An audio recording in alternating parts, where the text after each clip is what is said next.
fourth session of Cursed Necropolis Rio. This time we have Matthew as well. So Sobek joins the ranks of the Arisen this time. And as discussed previously, we're going to jump into the... It's a very nebulous term when it comes to the Arisen, but the sort of current timeline, which is year of 2016. Okay, so I will... Oh, and both of you will hopefully have noted that you have a character folder now, because I decided it would be easier to organize that way. I can toss in your specific stuff there. All right, so yeah, we're going to jump in and get into it. So we're gonna, again, thinking of this like a show, we're going to pick up slightly after the point where we ended last time in the 90s, late 90s, where Khufu had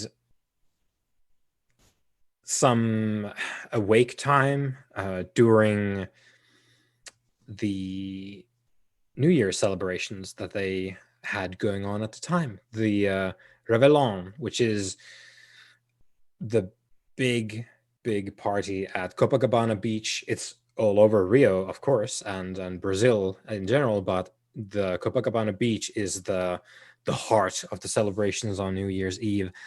And Khufu had been summoned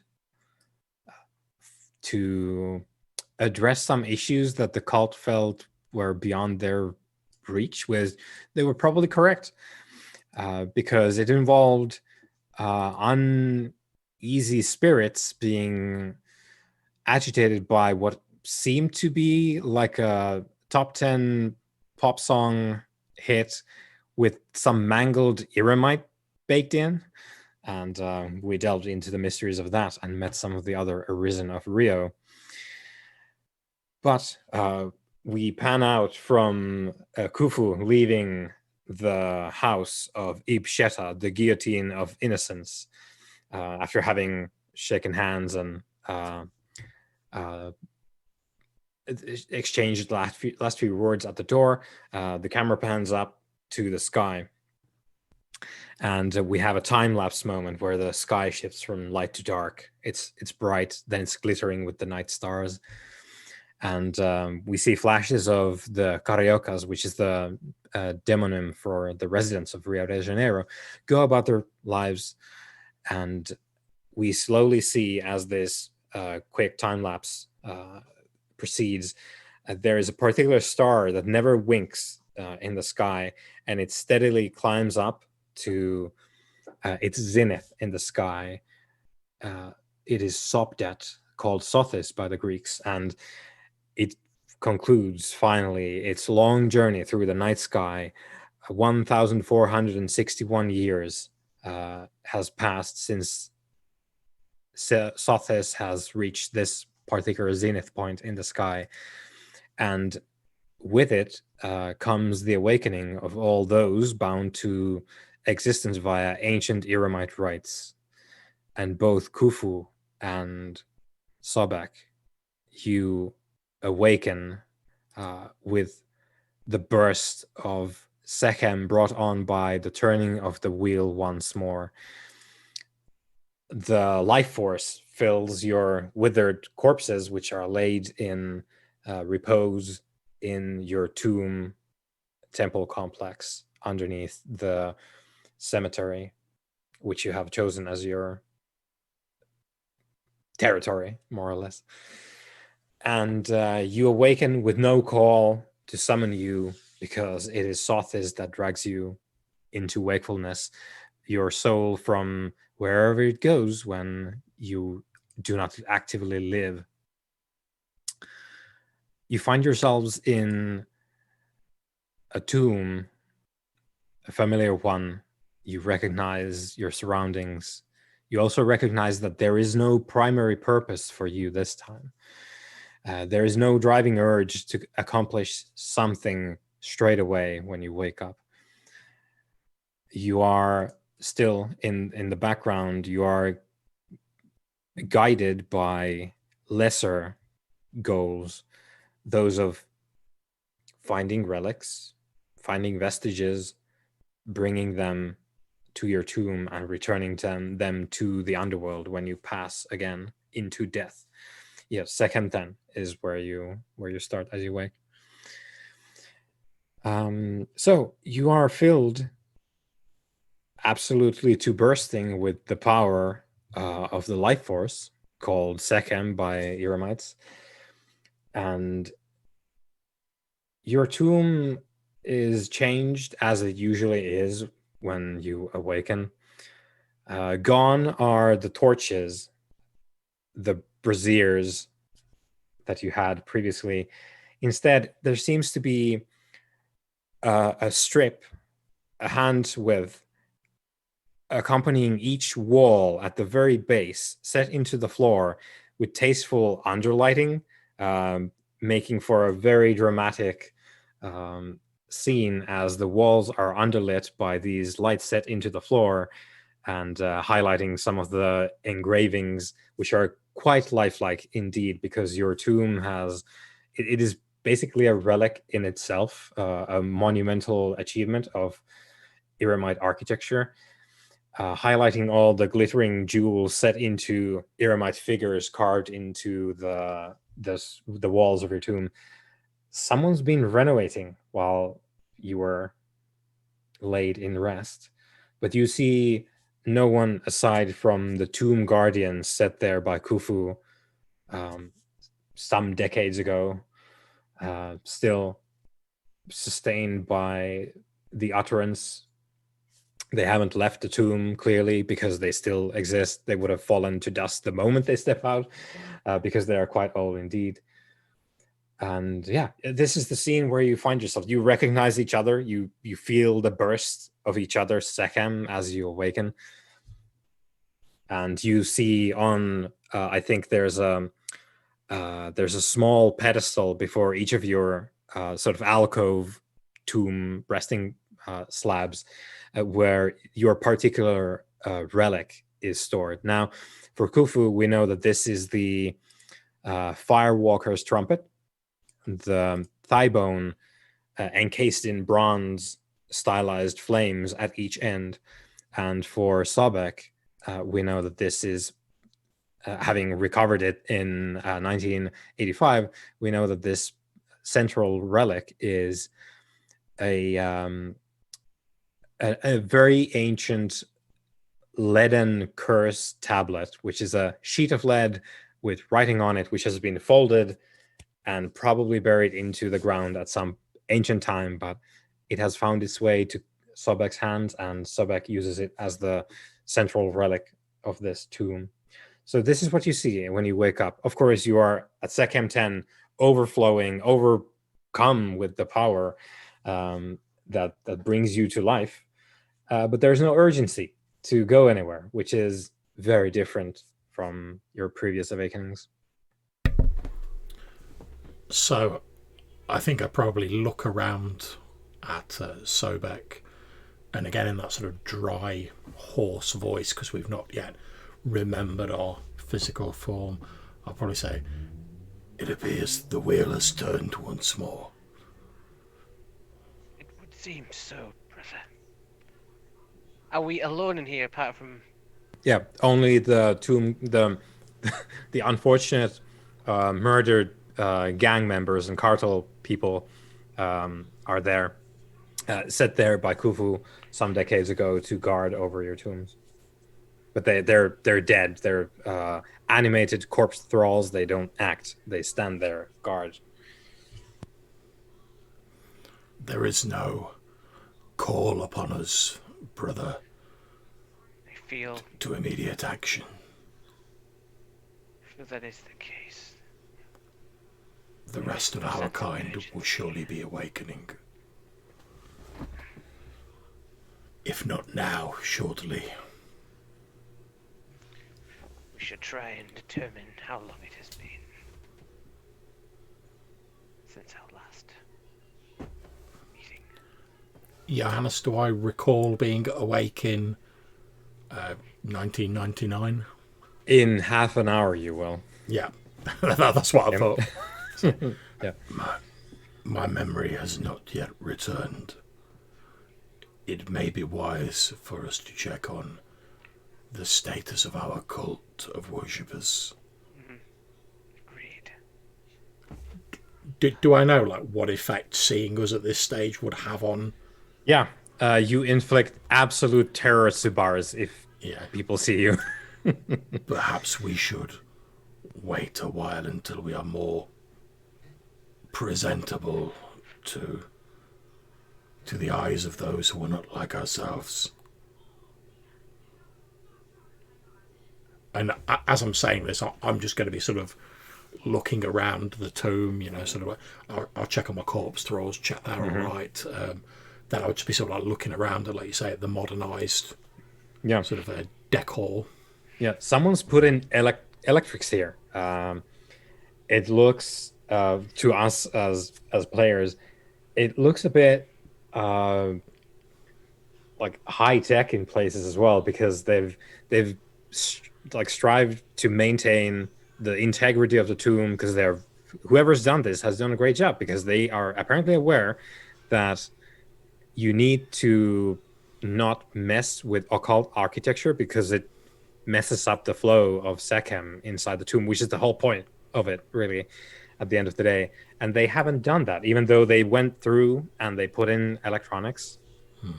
I say to Sobek, I say, whoever redecorated our tomb must have been accompanied by our people and have had the correct passphrase. Otherwise, they would have fallen prey to the guardians that I set in this chamber. That must be so. Yet I do not really understand what this is. Just gesturing at the tech. Yeah, This stage. the light that just comes out of the floor. It is some human contrivance I do not to detect cast a any light. I do not claim to understand it. I will inspect my relic as well, make sure it is in good order. Yeah, it is. And for our information here as well, even though these are your central relics by which your cults use the call to summon you, they don't need to be in the tomb all the time. Like, you can take it out if you want to and use it for other purposes as well, if you so choose. If the call comes.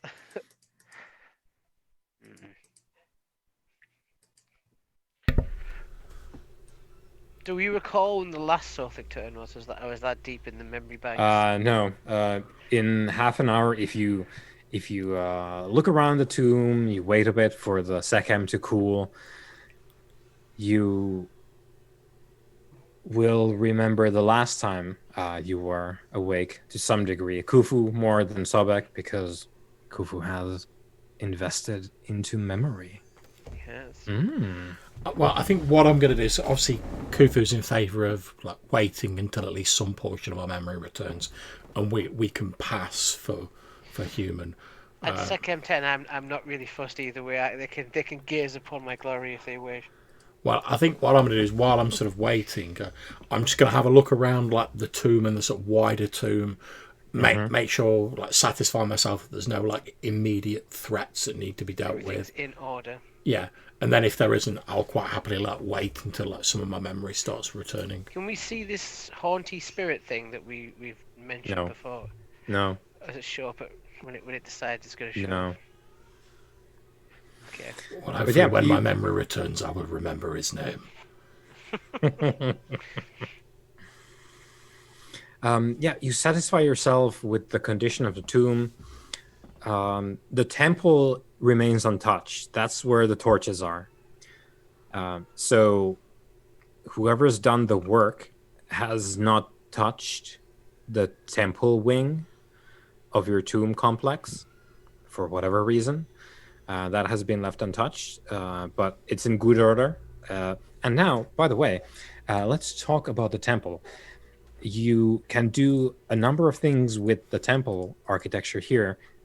One of the things that you need to establish, which is permanent for the temple, is if you use it to restore pillars, you need to select one pillar that it restores. Sorry, not restore. You get, if you conduct ceremonies there monthly, you can get an extra dot of one pillar while in here if you actively use the temple. So which pillar is that? You can freely select that amongst yourselves. Is that for both of us? Or Yeah, individually? it's a function of the temple. So the temple provides it. Do you have a preference? The way that my guy is, he's very, you know, boop, boop, boop, in terms of his strengths. What pillars are you focused on? Well, having extra Ren would be pointless right now because I have all the Ren that can. Okay, so what's all like a the Ren secondary one cards are for you? mine. I have a little bit of shoot. Car probably, or Ab. Oh, sorry, Essence or Spirit probably. Well, I have shoot and car 3. So you say, so what were we saying the effects of this was, Johannes? If you actively worship at the temple, you can get an extra dot of, like, one of your pillars counts as one higher while you're in here. So how about we go for car then? Because you've probably got a pretty high rating, and I've also got a rating of 3. My car is actually terrible, but it'll be better with this ability. Well, what have you? Well, would you be interested in having effectively one extra dot of car, or would another one suit you? Because if another one would suit you, I'm pretty well spread, so I can work with whatever. I think it would be car. It would be Essence car or Heart Ab, because I've got a decent Spirit and a very good Ren. We'll not talk about my shadow for now. All right, let's go for car then. Okay, yeah.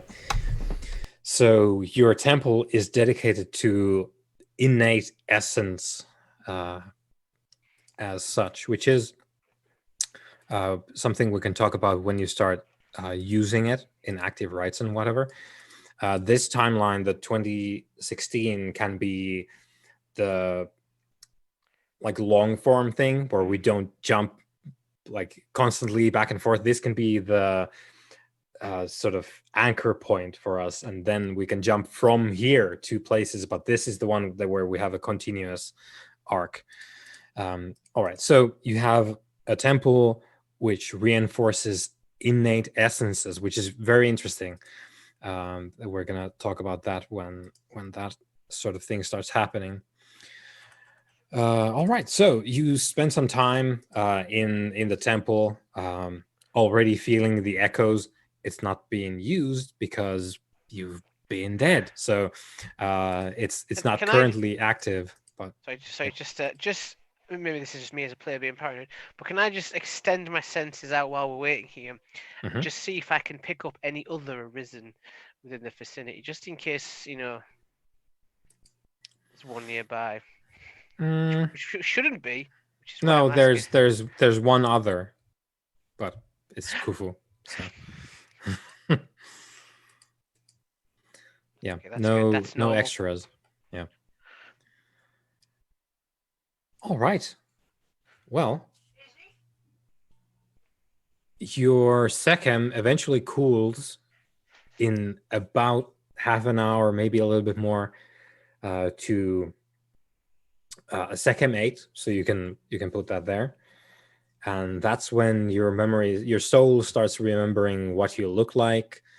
It starts using your Sechem to mold the Sahu, the magical body that is your soul remembering what you look like. It's not the exact same thing because your memory is flawed, but this is your self-image of your soul. Yeah. So your Sahu forms above, on top of your withered corpse body, and your memories start becoming clear of the absolute dense fog that is Sechem, and you start remembering who you are. So you remember your name, your guild, what you used to be about in general terms, and you remember that you're originally from Irem. You remember some details about the time you were last awake. So for Khufu, that would be when there was a New Year party, and you met some other mummies at the beach. And for Sobek, it would be 1985 because they did not awaken you because they had a very specific problem, and they figured the man who summons ghosts is the one to solve it. So as we're getting our memories back and we're reforming, I'll say to Sobek, the last time I was summoned was in the mortal year, at the end of their year, 1998. For me, brother, as far as I can recall, it was some time ago in 1985. Indeed, the last time I was awakened by our cult, you were not summoned. There was a spirit had possessed a man and caused him to attack one of the tour guides in our temple. And knowing my ability to deal with such things, the cult summoned me to investigate, which I did, and dealt with the miscreant spirit.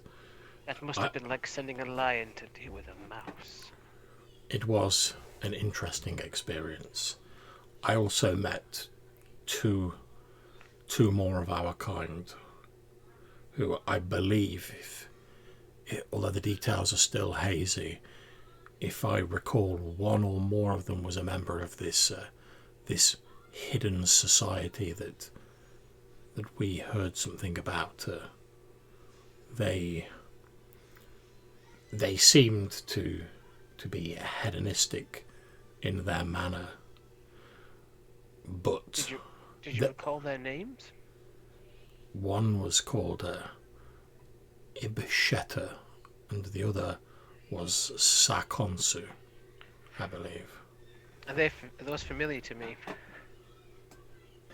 You remember Ibsheta by name. You think Sakons sounds familiar as well. I remembered when I was previously awakened that you had been acquainted with Ibsheta previously. I remember snatches of conversation that I overheard you have with him previously. You said something along the lines of, well, I don't know what we can do about this right now. There are many angles to consider, but I suppose we shall talk about it later with everyone. Please take this wood to court, Ibsheta. But the larger context and the meaning of that conversation escapes me even now. I cannot recall either this time. But now we are presentable. I suggest that we check in with our cult and see what state those who serve us are currently in. I believe I can remember the way to their place of meeting. So, you're currently naked, or rather, Sobek would probably be. But Khufu, did you leave any specific orders for how to deal with your corpse? Did you go to sleep with any particular clothing? I probably wouldn't have done because I'd garbed myself using my utterances previously. So, yeah. All right. So, yeah, your sahus are bare at the moment. Okay, so I'm going to use my dust beneath feet to garb us, and I'm going to go on my sort of hazy recollection of like what the big sort of business guy who was in charge of our cult, because he had like a big snappy suit, but it'll be like my sort of hazy recollection of it, probably with like a bit of Egyptian sort of thrown in. So you can choose fate to garb you. I'll probably be like, yes, fate, if you could garb us, something like this would be grand, and then just let fate sort of like do what it does. And I think it's exactly that. Both of you get Let's see. You, Kufu, will get a light gray business suit, and Sobek gets a beige suit to go.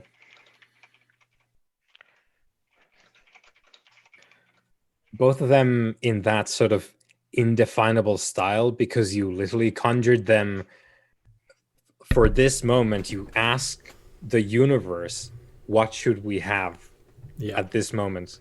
And this is the universe's answer.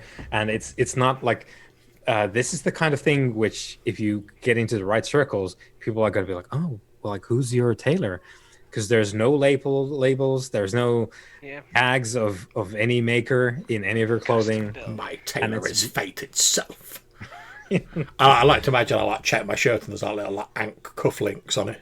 Well, I was thinking I've got like a black tie, and then there's like a kind of a almost like a felt outline on the tie of like a hieroglyph or something. Yeah. Just like, or maybe like a kind of a symbol of my my guild kind of. Well, now that we are garbed appropriately, my brother. Let us make our way to our people and see how they have fared whilst we have slept. It has been many years since I was awake, longer for yourself. It has been some time. If this is what we believe it to be, then there will be many arisen. Indeed, but even though the wheel of Sothis has turned, not all of us may awake at the same time. Some may already be awake, some may have yet to awoken.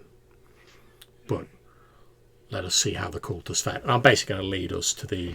I imagine we're walking and talking at the same time. Yeah, you're walking through the corridors of your tomb temple complex and discussing these matters. The first time we woke up, this is positively civil. Yeah, I probably seem like a little bit... Because obviously you know that I'm the sort of like the arisen who's like, we're going to do this, let's act decisively, let's get it done. So in a way, I prefer like waking up and then being like, here's what you need to do, because I can just go, right, I know what my goal is, let's get on with it. Whereas I seem a little bit sort of uncertain and sort of back-footed at the minute, because I'm like, I don't have a clear imperative. I'm not really the sort of, like yourself, I'm not really the sort of like social, sort of like interactive kind of guy. I prefer to just like, these are my orders, I will carry them out efficiently. So I'm a bit sort of like, oh, let's go and see what the cult has to say for themselves. So I'll probably be like leaning a bit more on Sobek to sort of like make the decisions. Measured. Yeah. So I'll probably be leaning on you a bit to like make the decisions, but I'm like, let's check on the cult first, make sure everything's all right, and then we can like see what's what. It's been longer for me though. I need a little bit of time to wake up, you know. That's it. But yeah, we'll go to see the cult. Yep. So you traverse through the secret passageway, and you encounter similarly a renovated crypt complex. Someone's done exemplary work in preserving, well, not only preserving, but also actually renovating the crypt complex, which is above your tomb complex, the actual tourist site, or the lower levels of that. Architecture. I like to think, as we're sort of heading down the corridors of the tomb and whatever, like a thought crosses my mind, and I pause for a second, and I'm like, Captain Aguilar, are you here? There's no reply, and who is Captain Aguilar? Is this one of our cult members? Captain Aguilar is the restless spirit that shares our place of repose. Any spirits to you, brother? We dealt with each other fairly when I was last awakened, and he was most helpful. Perhaps he's left this place. I am fairly certain that he has left this place, and in fact I aided him to do so. But he said he would return, and I look forward to hearing what he has been up to when next we meet. Okay. He was surprisingly reasonable. You do have a certain manner with spirits. Perhaps that Indeed, is why. But I did not compel him. We had an agreement. I provided him with something he wanted, and he provided me with something I wanted. The deal was most amicable. Trade is the same down through the centuries. Indeed. And with that, I think you push open the secret door, and you enter into the extremely well-maintained tourist sort of attraction crypt corridors, and you're immediately swamped with a cacophony of voices as you close the secret door to your tomb temple complex. There is, I think, at this point, do you have additional languages that you haven't established that you can speak? I've only got one dire language, so I've got Portuguese and English. Same, unfortunately. Okay, Portuguese and English for both then. Yeah. Portuguese was the one we sort of thought used for. So, in American accents, you hear a cacophony of English. There's kids screaming and parents discussing things and or instructing the kids like Jonathan, don't touch that, like put that down. And you've actually entered the crypt in what seems to be a crowd of mortal tourists currently engaged in what tourists do in places like these. The guided tour. Yeah, there's a guided tour, and you're in the middle of it. There's an exasperated, seems to be a local Brazilian man, a younger fella, maybe like 25 thereabouts, like trying to get everyone's attention to tell them about this particular detail of the crypt, and it's just chaos. Like there's some of the older Americans like are looking at the rest of the group disapprovingly because they're causing chaos while they're trying to listen to this man tell them about the crypt. And you can see this unfold around you as you I think sort of thinking back to like why I was roused previously, I'm just gonna have a quick look around to make sure none of them are possessed. I don't expect them to be, but no. No.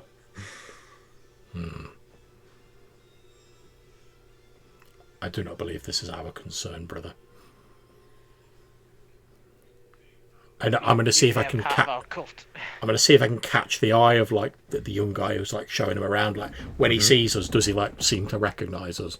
Because like, if he does, I'm like, yeah, he's probably a cult member. Oh yeah. You can see him like he stops midway through, trying to like, okay, keep it down, please, everyone. This here, and then he freezes, looking at you. Continue about your business. So this is a 18th century detail here. Please, madam, please don't. And he continues on trying to manage the situation, but he's thrown massively off, and he can't stop glancing at you while pretending not to do so. I'm just gonna. I'm not paying attention to the tourists. Not bothered about them. I'm just gonna walk directly up to him and I'm gonna say, "Does Jimenez still lead the way?" I don't think so. And he leans in and seeming like glances to the crowd of tourists and apparently content that there is enough chaos that he can talk. So he leans in and says, I think you want Alvarez. I'll smile when I remember. I think obviously that glowing report I put in about it did some good. And I'll say, Miss Alvarez, yes, of course. Thank you. Can I help with anything? No, you have done all that is required. We will seek out Miss Alvarez. Please continue with what you are doing. There's an older lady who steps up to you and is like, "Excuse me, young man. I probably won't look at her originally, because when she's young man, I'll be like, she's probably talking to somebody else. Yeah. And when she's like looking at me, I'll be like, yes. We've paid good money for this tour, and we would like to continue now, please, if you don't mind.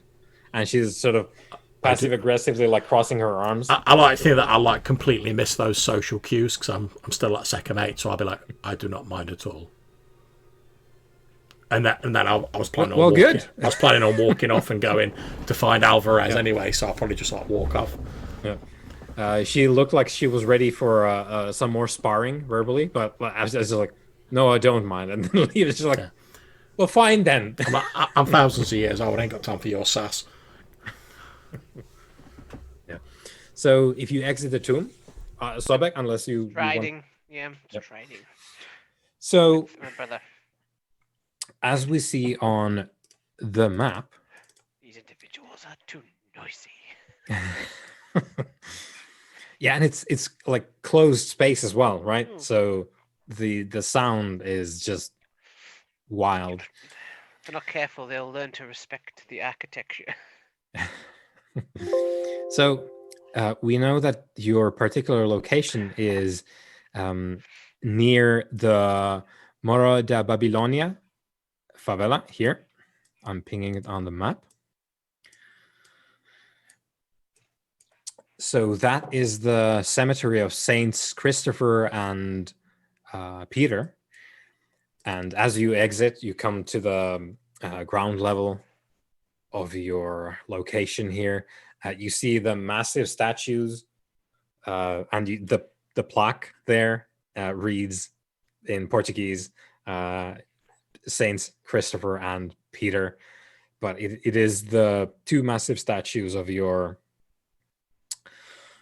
respective judges, or at least how you think they are, how like tradition thinks they manifest as.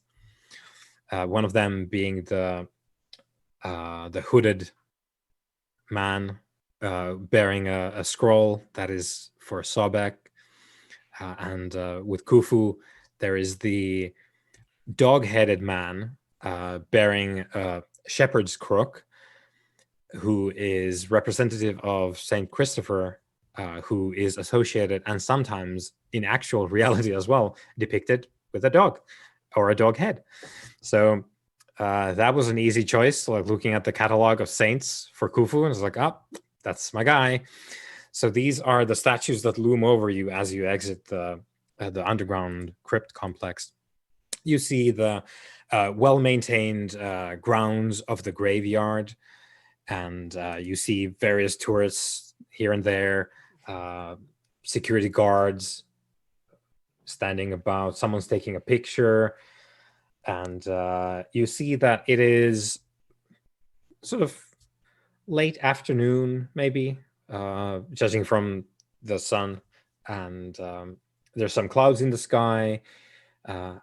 You've exited into a fine February afternoon, the 3rd of February, 2016. And as we know, it is still in the rather hot parts of the Brazilian summer at that time. And over to your left, as you come up from underground, lies up to the hill the favela, where your cult's corporate headquarters is, the House of Repose and Restoration. And to your right, you see when the hill slopes end, the beach starts, and there's Copacabana with the glittering, not really skyscrapers, but they're tall blocks of flats, fine condominiums, luxury living, and of course the beach itself, which is quite popular. And given that it's summer and it's getting into the afternoon, there's a lot of people and tourists of various kinds at the beach. So this is where you find yourselves, and you know where the headquarters is, of course, in the favela. Yeah, so we'll turn towards the headquarters and start heading there. And as we're going along, I'll be obviously chatting. I'll say to Sobek, perhaps if there is nothing immediate that demands our attention, we might visit the beach later, given the time, the season, the dead wind, the positive energy will surely be strong there, although I think not as strong as the celebration when I was last awakened. Sounds good, brother. I like that idea. I wonder too what the other Arisen will be up to. How much do I recall at this point? Is this You remember 1985? I was gonna. Well, then I will voice aloud. I wonder if the Red Sparrow will fall upon us this turn. I believe we owe her a debt. Yes, although I remember it dimly, I believe you are correct. It is more recent for me. Yes, I vaguely recall we pledged a debt to her in return for her help. I'm sure she will call on us in the fullness of time. Something to do with cars. Since we have no vehicle, it seems we must walk. No, I can get us a taxi, and I'll just raise my hand. Yeah. And it should work. This should work. It doesn't take a long time Yep. for one of the taxi drivers to drop off someone who's coming to see the location. So they step out of the cab and go on their business, their tourist business, and the cab driver drives a little bit more forward and picks you up. I open the door for my brother. It's like, and I smile as if this is like happen. You know, I've done this like in the Middle Ages. Just like got me a carriage. Mm-hmm. It always works. Obviously, I'll get in and then I'll just sit there quietly. I'm sure Sobek can sort out this, like directing this driver to. Mm-hmm. So you take the cab to go into the favela. And it too has changed. As you drive there, the driver doesn't seem too fazed about the fact that you want to go to Moro de Babilonia. And as you get there, things are much nicer here now, this time. The streets, the tiny alleys down which no car can go, they're all much cleaner. There's less refuse piled up in like it seems that someone's picking up the bins now, and there's no refuse collecting because of uncollected bins, and people aren't littering apparently. The area has changed quite a bit since you last were here, Khufu. It was in every sense a favela when you were here previously. However, some things clearly changed, and one of those things is you see what seems to be you recall from your previous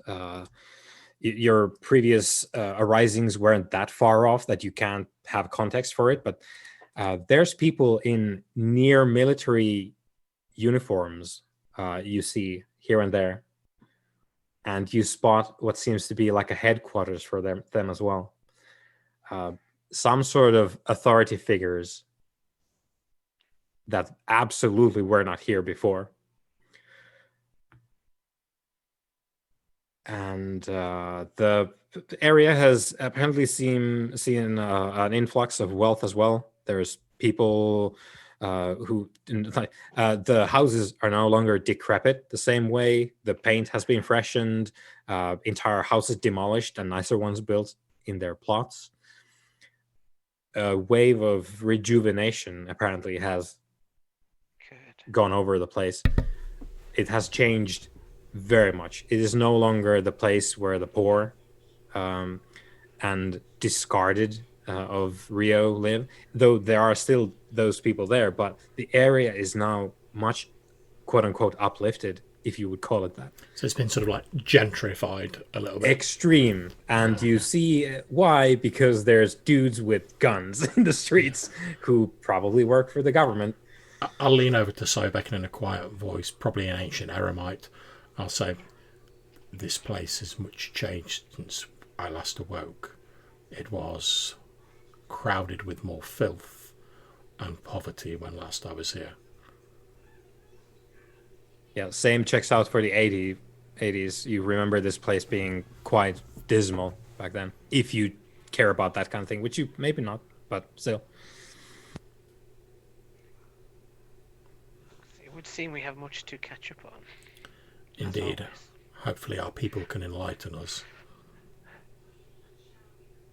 So you reach the House of Repose and Restoration, and the cab driver wants to be paid. Sobek? I'm sure I've got some money in my pocket, right? Yeah, you probably do. Oh, Yeah. exact change. Yeah. Or it's probably more, but keep the change. Yeah. Keep the change. Yeah. So you hand this man some money. He goes on his merry way, and you are received at the house. It doesn't take long for them to put out the sign. They're like, "Oh, we're closed for the day," and oh boy, it's a corporate headquarters at the sort of edge of the favela. It's one of the bigger buildings here. I think it has several stories, and overall it's quite nice. It's an actual like company building instead of like a sort of domestic building converted into something else. So you are greeted by your cult, who apparently did not expect you yet. There's no like fanfare when you come in because they weren't ready, but they're scrambling to accommodate you. So you're offered a profusion of like, do you want refreshments? You can go there to the nice meeting room, and we desire nothing save a moment of Miss Alvarez's time if she is available. Yes, we have someone going up right now, and you can see someone at the far end of the lobby pressing a metal panel next to what seems like a doorway, like, come on, waiting for the elevator to come down. And they go fetch Alvarez, and you are directed, if you so choose, into a quite luxurious conference room. You can see in the lobby pictures of different kinds of projects that your cult/company has undertaken. So you see sort of historical sites. You can see people working renovating places, and there's like little plaques there explaining like, oh, this was taken during this date, and this was the project, and this is what they did, sort of commemorating the big ones that they've been a part of. And I think there's probably a couple of pictures from the funerals of a couple of like big time famous or popular politicians and that kind of like important people who have chosen your cult really to conduct their final affairs in that way. And you're directed to this nice conference room with black leather chairs. There's the dark wooden lacquered table. There's LCD screen at the back. There's windows open so that you can quite well see to the beach because it's quite high up, because the favelas in general tend to be on hillsides, so you have the view out into the beach. And there's tea, coffee, and various confectionaries that appear, even though you said, we don't need anything, they come anyway. And you're left to your own devices for a bit in the conference room as they're fetching Alvarez. If you want to do something, you can. If not, then we can jump in with Alvarez.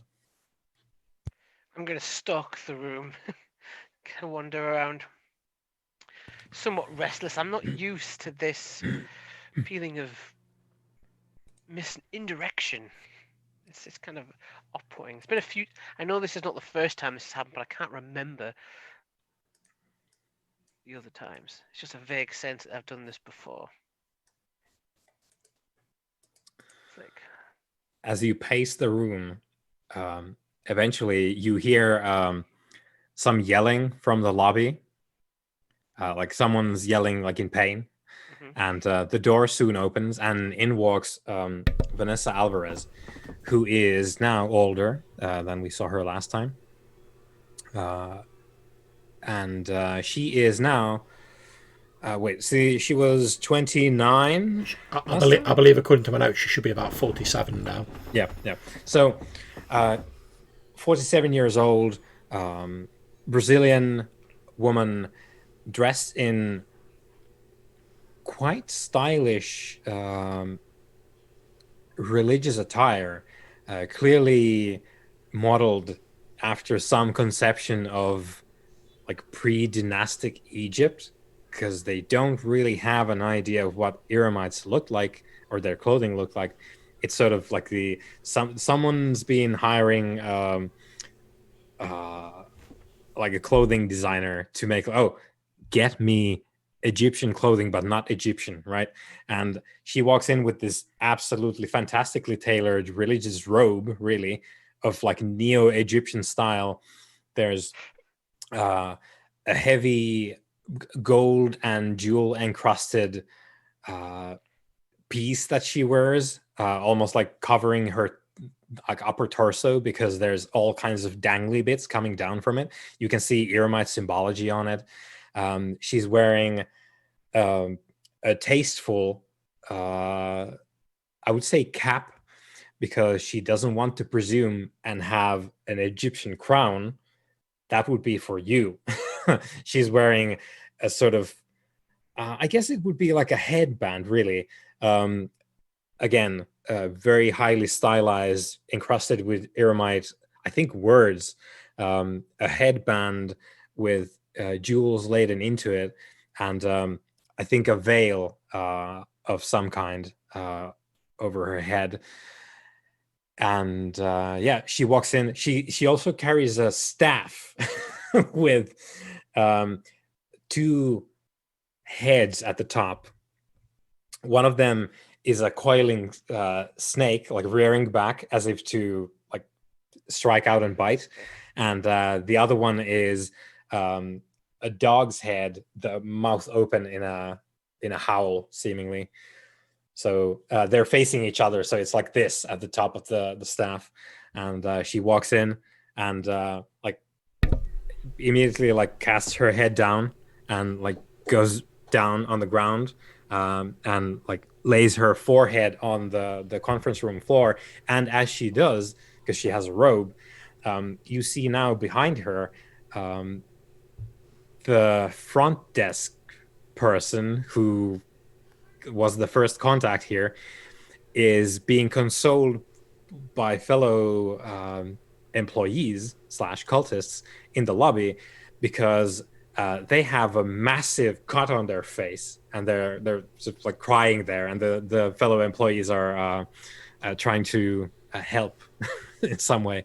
And behind your high priest now, some other cultists come in and like close the door. She lays there motionless and quiet. Please rise. She does. Doesn't say anything. It would seem time has been kind to you, Miss Alvarez. We have been blessed, O Holy One. Please accept my sincerest apologies for our unpreparedness. I will see to it that the appropriate individuals responsible will be punished in due time. No such punishment is necessary. We did not announce our coming, therefore it is not surprised that you are not prepared for us. After all, are you not used to waking us when there is a problem that requires dealing with? as you did with me previously. She bows her head momentarily and says, "You are correct, of course, Holy One." Who is this woman, brother? This is Vanessa Alvarez. When last I saw her, she, in the time when you were not awakened, she was a member of our cult. As she obviously still is, she was in charge of the accounts for our organisation. You believe that she is capable of meeting our needs in this time? She served me well in the past, although she was but 29 years old when last I saw her. She stares at the ground and says, "Young and foolish at the time, but I hope that as we all want, I am fit to continue to lead the house as I have ever since my predecessor disappeared." Good. Well, this will be a busy time for us all. I will see to it that we are ready, O Holy Ones. Indeed, and though you may have regarded yourself as foolish when you were younger, both you and our driver served me well. My report to the organisation reflected that before I returned to sleep. You can sense hesitation as you mentioned the driver. Like she wants to speak up, but decided not to. If there is something on your mind, Miss Alvarez, as I told you many years ago, please speak it.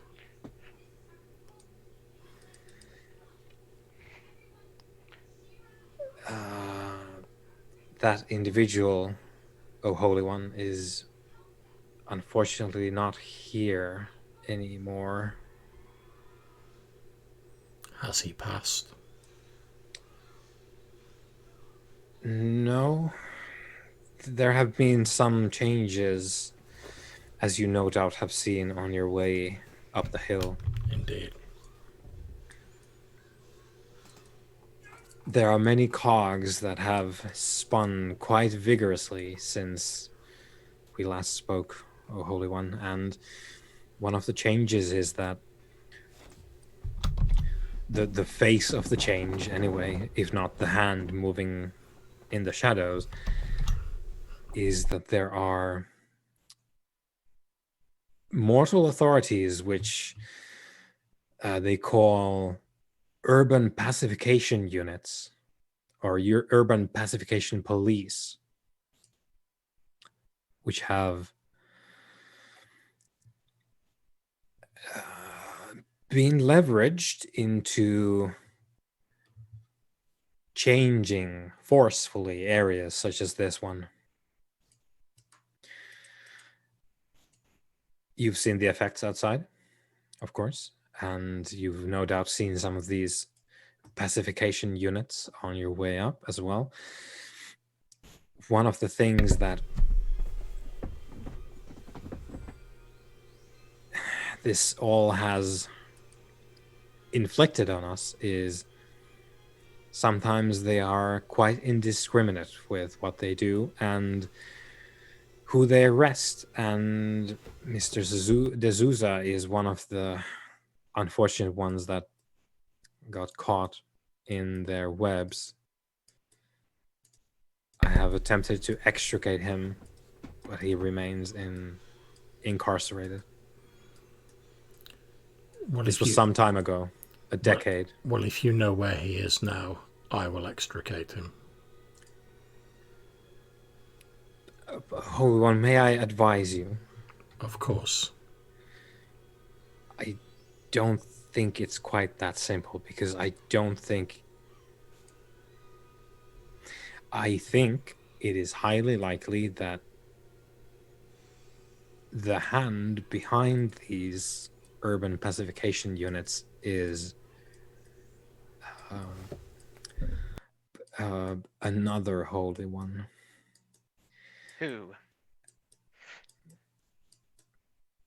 I have not the complete picture, but the information that I do have, O Holy Ones,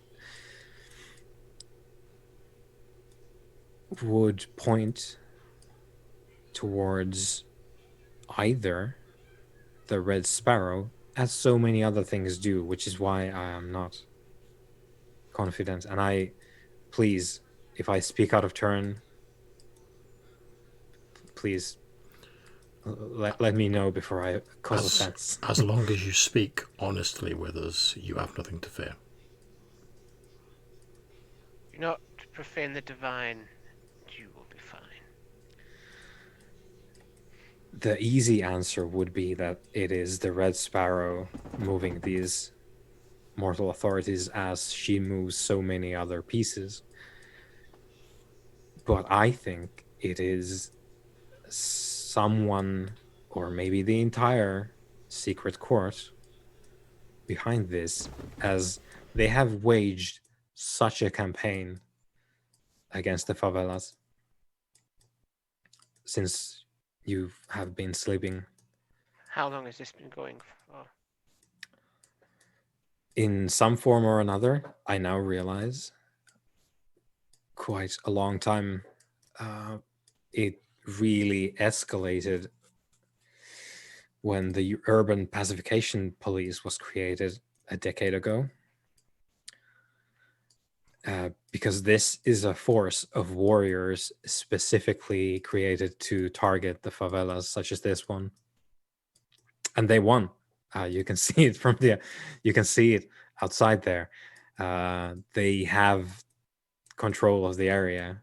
We have had to make some adjustments, but given the nature of our structure here, I have shielded with the help of the others. We have shielded and survived and weathered most of this storm. Now, we have been fortunate, and I thank the judges and Oh Holy One, gesturing with her hands at you, Sobek. We have no doubt benefited from the fortune that you bring as well.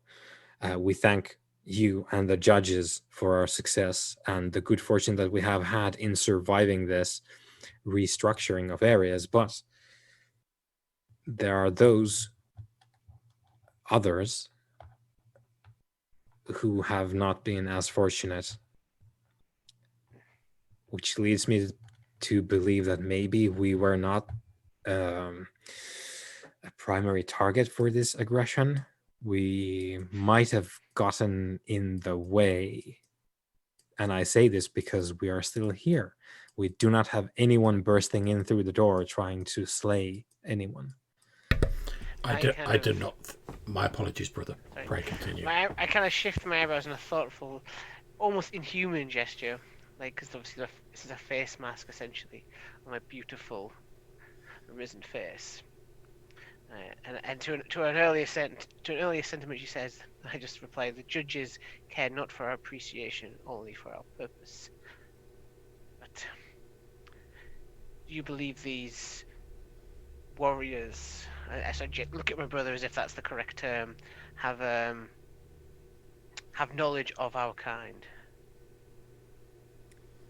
No. But someone does, someone who moves them, because they are striking at the favelas with incredible force. There are many dead. My brother, when one is struck, the danger does not originate with the hand. It is the mind that guides the hand. Okay, tactics, of course. But to what you said, the Red Sparrow, we have a kind of agreement with the Red Sparrow. So it is possible that we have, if it is her that is doing this, then we have been spared. However, this is not the first time an Arisen has moved against us. This could be the hand of Kazmod. He was not afraid of using mortal pawns in his little game. If the hidden court is involved, it may be wise for us to seek out Ibisheta if he is yet arisen. We all should be if this is the time we believe. For my brother, although these urban warriors, I am sure, are as dangerous as Priest Alvarez is claiming, their imprisonment of one of our people, a valued servant who has served us well, is not to be tolerated. We must protect our own. I agree. I hasten to add, Holy Ones, that I have made attempts with finesse to recover D'Souza, being aware, gestures at you, Khufu, that you hold him in regard. He has served me well on a number of occasions. I would have wished to have him here for your inspection, but to be honest, Holy Ones, I don't think I could win the fight, because I don't think it is just the mortal authorities that I am up against. I understand. There are too many resources at the table, and someone is playing a shadow game, which is fine, but this player is well backed, and I wish not to risk the cult. Again, forgive my cowardice, but I thought of the long term, and I wish to salvage, in the wake of the renovations and the restructuring and all the things that happened a decade ago, I wish to salvage the cult so that we may serve you in the future, albeit with less members. You do not need to apologize, Miss Alvarez. You seem to have done well with the organization, and it is not cowardice to think of larger concerns.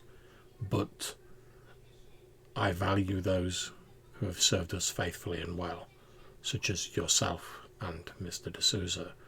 Were it yourself currently imprisoned, I would be equally as motivated to see you released, since you have served us well, and you are to be commended for that.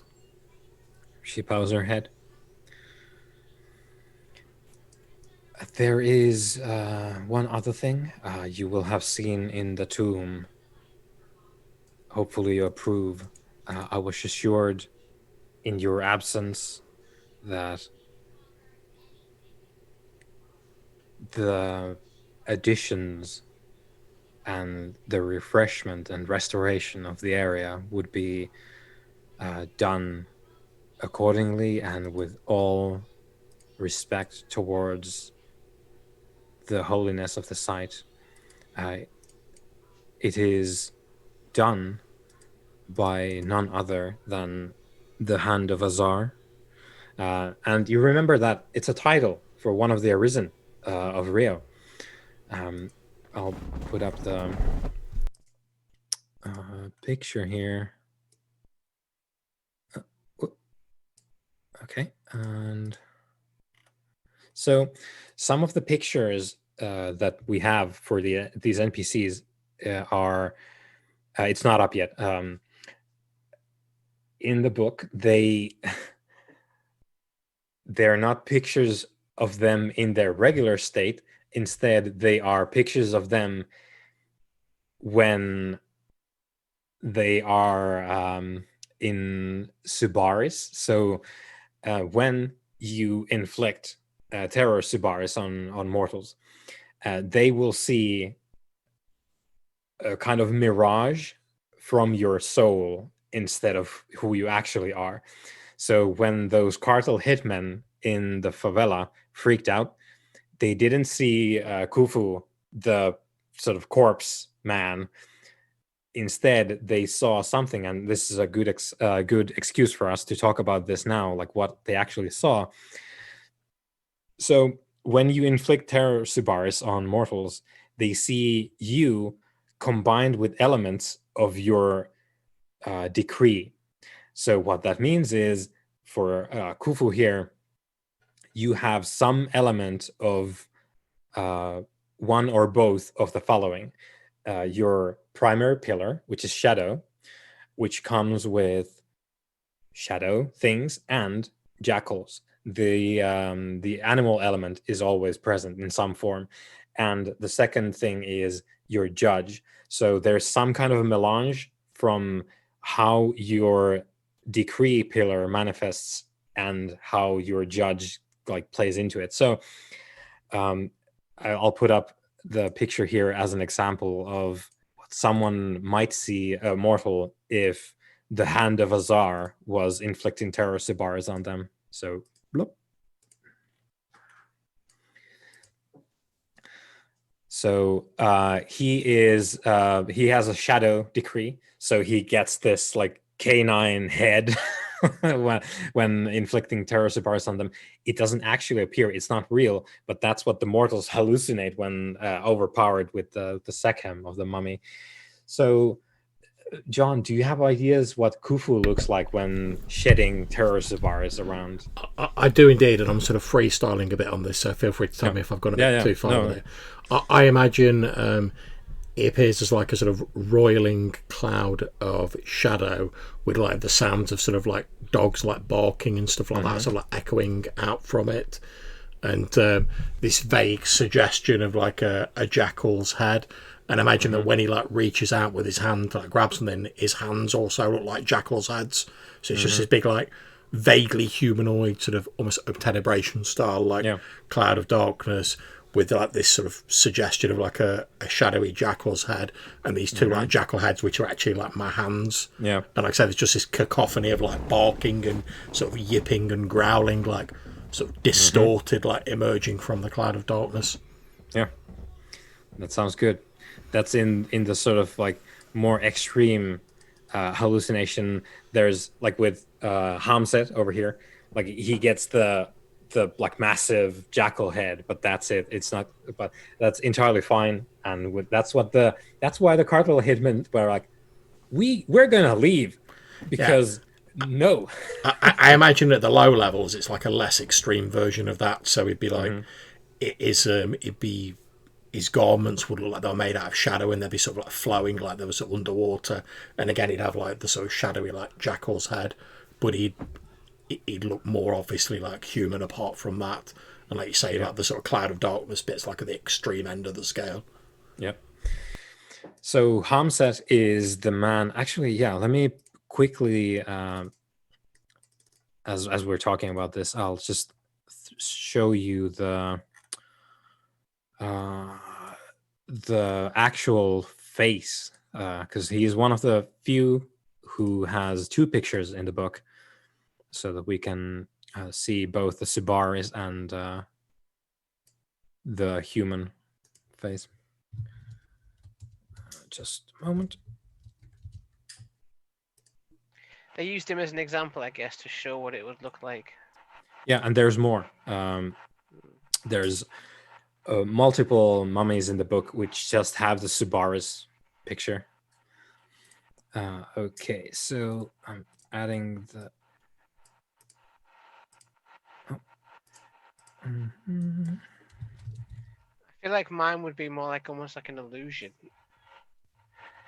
So like they would see like the face of like a masked man, like kind of like with a hood and stuff. And then as they take the full image in, it's like almost like painted onto a giant snake. As the light catches, you sort of see the ripple of the scales appear and the giant eyes open. Okay. And like one of the scales is basically just the face that they would originally see. Huh. So Hamset is the man on the cover of this book.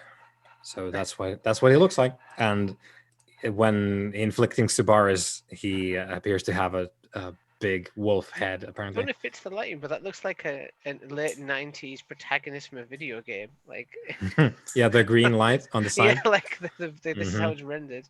Yeah. Like he'd walk around in the map and he'd be the guy. So, yeah, Vanessa is telling you that Hamset is the one who renovated all the things. We are pleased. I cannot tell you how much that pleases me. How relieved I am. I'm going to turn to Sobek and I'll say, I wish to seek out and speak to Ibn Shetta, see if he can shed any light on this matter. I do not have issue with this course of action. You hear another commotion as you're about to speak, Sobek. You hear another commotion in the lobby. I'm just going to get up and like head out into the lobby because I'm like, oh, finally, sounds like something I can just like throw myself into and deal with. There's something going down. I'm on it. Something you can address. Yeah, I'm like, oh, this sort of sitting around and talking about what might be and what it's not really my vibe. Right, there's something going on. I want to find out what it is. So I'm just going to stand up, nod to Alvarez, and then just like walk out into the lobby to see what's going on. There is the lobby cultists, which there are now more because you kind of put the whole place on high alert because you showed up out of nowhere, and there are a number of very well dressed men who've apparently burst in to the lobby, ignoring the closed sign, of course. And they're being yelled at by the cult members, and they're yelling back. They're trying to say that they've come here to ask for help, and the cult members are telling them to leave right now because we're closed and this is important. You need to leave. I'm just going to walk in and still in a calm but like in a noticeably louder voice. I'm just going to say, is there a problem here? There's about to be. Your cult members all fall silent, and I guess the front desk individual who has now a couple of band-aids on their cheek, covering the cut that they received. Quick question, Sobek, do you have any like healing abilities? I honestly can't remember. Okay, no problems. Yeah, we were discussing that, but you didn't pick that yet. The Radiant Life Force. Okay. It's something I could do one day. So, yeah. So, sorry, because I was just thinking, I want to go and like heal the cultists, but obviously I know that's not possible. Yeah. So the front desk person is like, oh, and you can see them struggling because they're trying not to use the proper forms of address. It's like, these people are disturbing your peace, and you can just feel the space where he would have said Holy One, but trying not to. I'm just going to say, I will speak to them. Thank you. Okay, so they step back. Then I'm just going to like literally like whichever one of them was like doing the most shouting and looked like he was in charge. I'm just going to walk straight up to him and say, "What do you want?" It's for all the world, it looks like a stereotypical like rich businessman, salt and pepper hair, clean shaven face, smells like expensive cologne, and his suit is kind of scuffed, and there's a bit of dirt on the shoes, and he's the shirt underneath the jacket is all kinds of sweaty. And now that you like look at them and address them, they seem all kind of disheveled, and it looks like they've been having a rough day, so to speak. But they're all clearly like well-to-do folks with money. So the Mr. Salt and Pepper Hair sort of leans back, and I presume you use Portuguese to talk to them. Yeah, because that's what they use there. So he says in Portuguese, "We came here to ask for the help of the ones who sleep in this house." And what do you want from me? He quickly glances at his compatriots, and he goes down like a sack of potatoes on one knee, and I just give him like the sort of stand-up gesture. yeah, he's not even looking. So I'll say, please stand. I cannot converse with someone who is facing the floor. He gets up, and at this point, I think you notice that your priest is hovering behind you, and you're vaguely aware that she is quite ready to throw down on these people. So the man like gets up. There's just a little bit more dirt on his already like mud spattered fine trousers, and he says, "Holy One." It says in Eremite, and I'll probably raise an eyebrow, but we are, and switches to Portuguese for the name because there's no word for that in Eremite. We are from Parlamento de Patriotas. I'll put that in chat.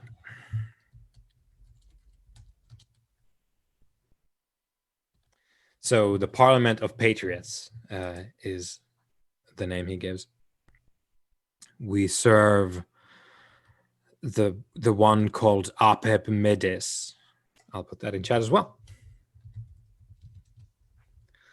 Khufu, you're free to decide however much you remember, but Sobek, you immediately recall, oh, that is that's an Arisen, and that's someone you've met before because they are a member of the Secret Court. Oh, okay. And you remember at this time, because you've had so many names in this particular category, that the Secret Court, O Corte Segredo, is a name of a merit of Arisen. So a coterie equivalent. A team of Arisen. Yeah, there's a group of Arisen calling themselves O Corte Segredo. And Apep Medes is one of them. And so if this guy says the Parliament of Patriots serves Apep Medes, they're his cult, right? So you have the context right there from what he says. We approach you now out of desperation, and you can actually tell now that he's started into his actual topic that he's quite distraught, but he's doing a fairly good job of keeping it together. We have come to beg for quick assistance, and we are prepared to pay for it with influence, which we have in multitudes. Please, Holy Ones, our master needs your help, and there is no one else to go to. We cannot go to the Sparrow. What assistance does your master require? Why can you not go to the Sparrow? The Sparrow would use this for her own ends, as she does with everything. Probably wouldn't actually do anything, wouldn't lift a finger, wouldn't risk anything to save And do you assume we are more trustworthy, or either of you? I do not believe they have a choice, brother. You, Holy Ones, are ostensibly neutral, and you can see him immediately think, I shouldn't have said that.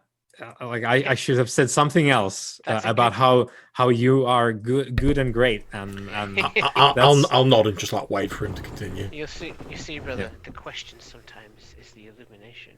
He's sweating, and we can't go to the Sparrow. We can't go to the others in the Secret Court, because for all we know, it might have been one of them that did this. Did what? Some mysterious magic, we think, has struck down Apep Medes, and he's he's having a real bad time actually saying this. Like, my master has been struck down by something. It's clearly a very rough medicine for these people to be here to ask this. Some magic that we do not understand has sent him, or his spirit, beyond our reach. And the reason why we are here now is because he was alone in the Mata Machado favela when this happened. None of us were there. And now his spirit is somewhere, and he's caught. His body is in the hands of some filthy Trovoada cultists. I'll put that in chat. So Trovoada means thunderclap, exclamation point. It's apparently a cult in a favela called Mata Machado. And Trovoada serves our mortal enemy, the Prince of Storms. And we don't have a lot of time left. Please. And he goes down again on one knee. Like, please, help our master. We will give you recompense. We are eminently capable of helping your house here reach unknown heights. But our master is in the hands of his enemies, and they are no doubt already awakening the Prince of Storms. And if the Prince of Storms can get the body of our master, he will be lost. Am I aware what the Prince of Storms is? I missed that. The Prince of Storms is surprise, another arisen. I'll put up a picture. I'm not going to say this person may be evil or super evil. But Prince of Storms does have a certain aesthetic. So there's your picture.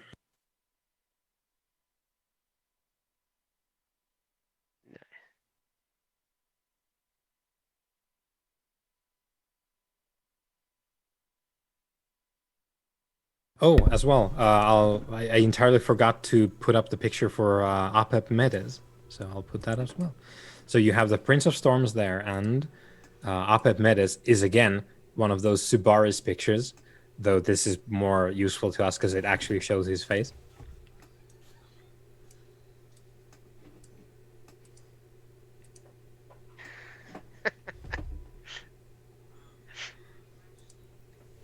I'm going to be honest. That's not the image I was expecting. Mm-hmm. It's interesting. Mm-hmm. Okay. Very well, then. You will have our assistance. Lead on. Sobek, anything you want to get to here? I was just thinking things over. I'm not. I was curious. Do I know what guild Apep Mendes is from? Apep Medes is from the Ma Kep, the second hands, the engravers of amulets. Okay, that's not too bad. Which means that his guild is Ma Kep, and they are kind of the middle managers of ancient Irem and also the secret police, responsible for maintaining the ideological purity of mummies onto eternity. So that's what they do. I was just making sure it wasn't on the Alchemist. I'm not a No. big fan of those, as you know. I've been more reluctant No. to help that. I'll turn to this guy who we're talking to and ask him, do you know if your master had awoken before he was struck down? Yes, he was doing something in the favela when this happened. Okay. must move quickly. Please. Lead on. All right, so we can do the sometime later. Okay, let's close those pictures. Where's my notes? I can tell from the kind of like the coloration that these images all come from the same book. Yeah. But there's a wildly like they get wildly different from each other. Mm-hmm. Yeah, because they decided to use the Subaris pictures. Because that last one, his face is very like distinct, and the rest of him sort of Yeah, because his legs turn into snakes. That is also true. There's a lot going on. I was like, wow. Right. Okay. Do we? I'll probably ask this question about every reason. Do we have a relatively good relationship as far as we know with Mendes? Apep Mendes. You don't exactly remember or know. What you do know is from Khufu's discussion as well before that apparently you have had relations with the Secret Court in the past. And no doubt. Yeah, the details are not there, but fuzzy. I really hope I haven't set this all in motion.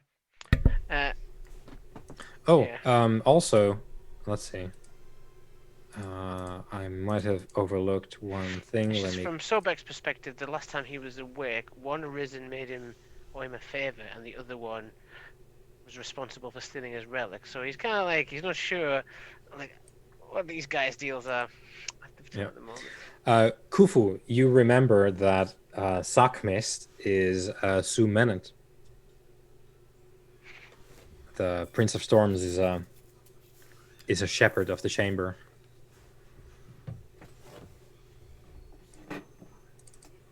I'll obviously tell Sobek that. Princess of the Chamber. Yeah, from the same guild as me. Ooh. Would you say they are trustworthy? I do not know. My memory is not yet clear. For it is often those with great power like ourselves, brothers, that I'd say because the gods. You bought some more memory, Khufu. That's correct, yeah.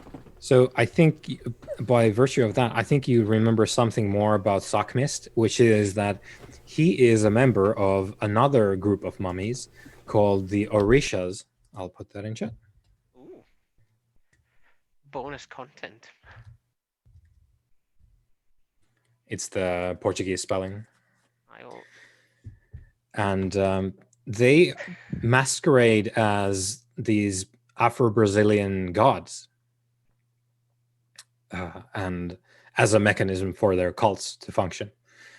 So the Prince of Storms is in a way representing himself as if not the god, then a messenger from the god Shango, which is the thunder god in their particular religion, which is Candomblé, which is this Afro-Brazilian religion that formed in Brazil, in colonial Brazil, due to slavery and of course the Portuguese Catholicism and all that. So Sakmist masquerades as a thunder deity representative, you seem to recall, of one of the local religions, which isn't uncommon, and it's not against anyone's rules or anything else. That's all checks out. That's fine. It's kind of like your thing. It's your thing to form cults around actual religions. It's just that you guys specifically are doing the old time religion. Okay, so since we're potentially going to have to confront Sakmist, or at least some of his followers, and obviously I've remembered about the sort of Orishas and these gods, I'm going to think back to what I know sort of like about that religion, and I'm basically going to try and think if there'd be an appropriate deity that I don't recall an Arisen using the name of, like that I could basically give the name of, like if I have to introduce myself. So like shadows or death or something like that. Yeah, let's do a quick look. You do remember that there are more Orishas around, but let's go down. Okay, go. All right, so let's see, what do we have? Because there are more Orishas, and there are hence there are of course, yeah, others that are being used as masks by these Arisen. The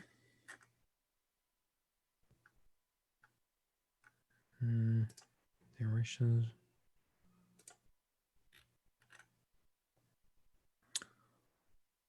Oh boy.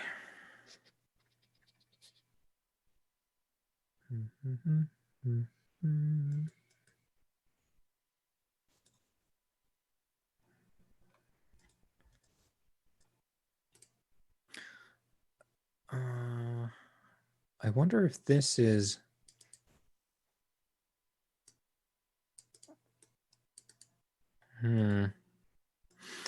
I think this might be.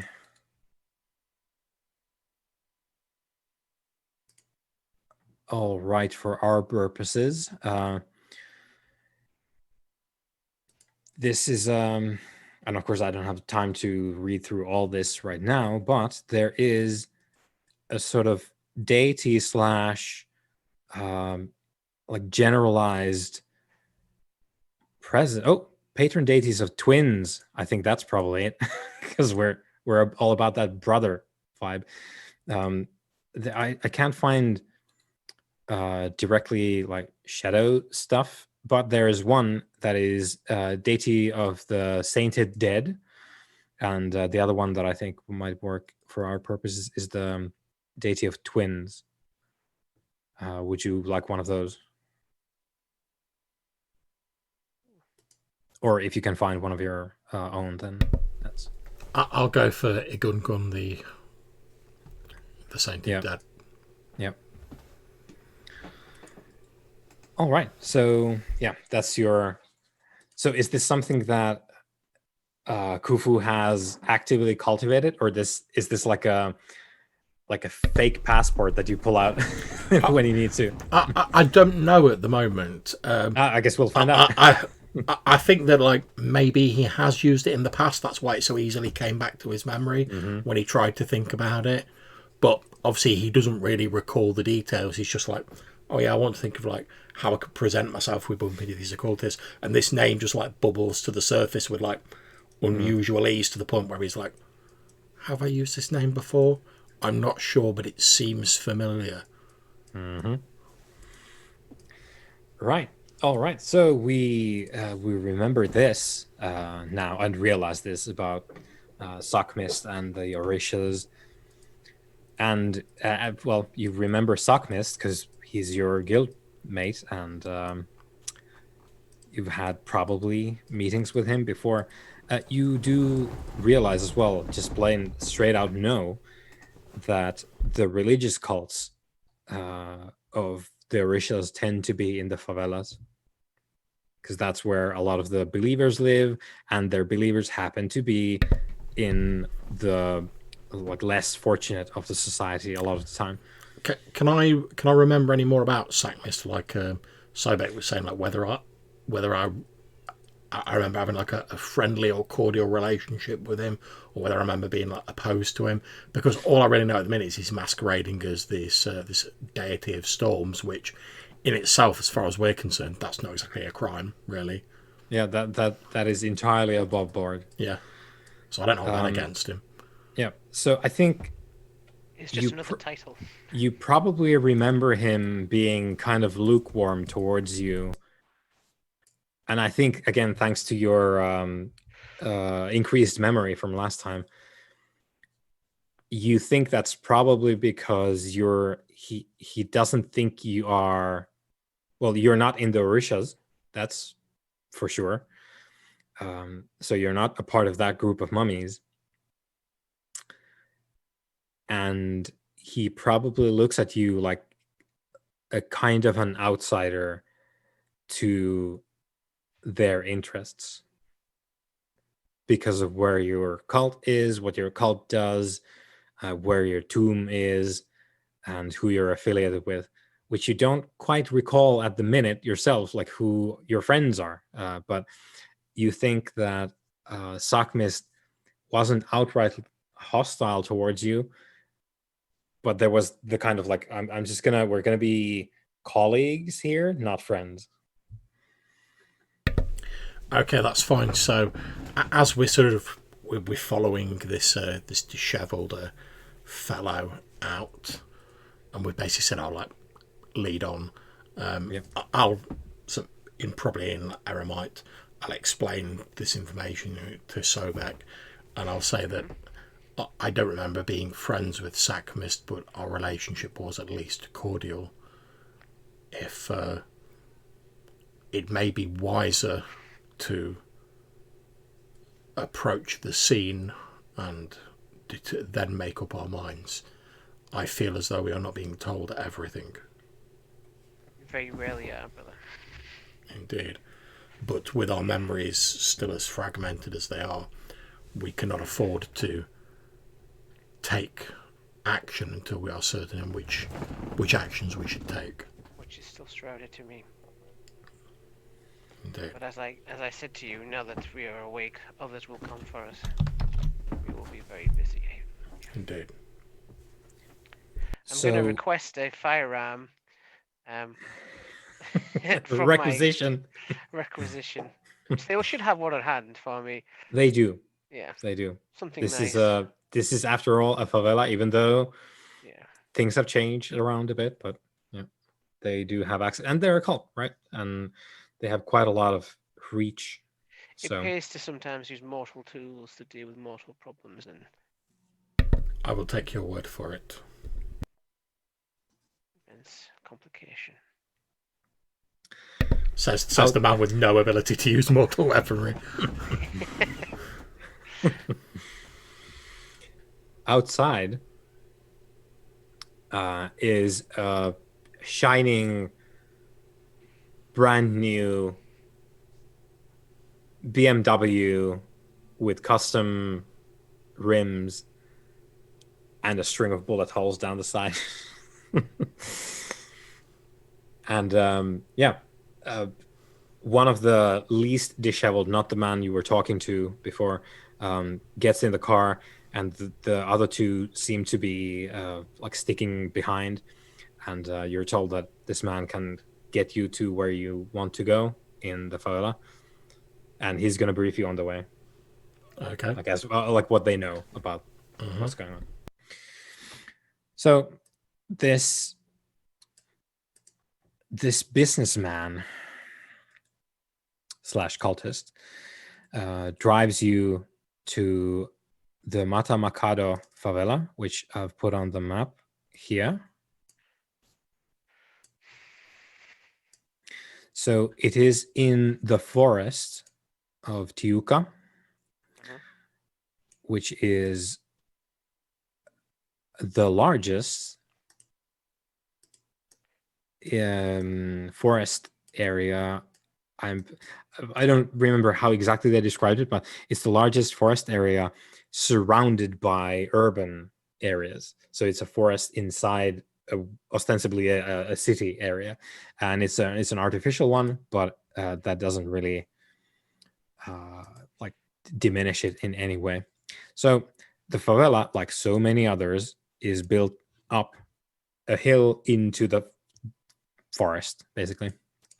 Let me get my notes here. So it's a rather vertical favela and tightly packed, like they all are, and it's a tall hill near the forest edges, and you're being told by this driver that they know that Apeb Medes's body is being held in a house toward the very top of the hill, kind of like through the favela to the very, very top.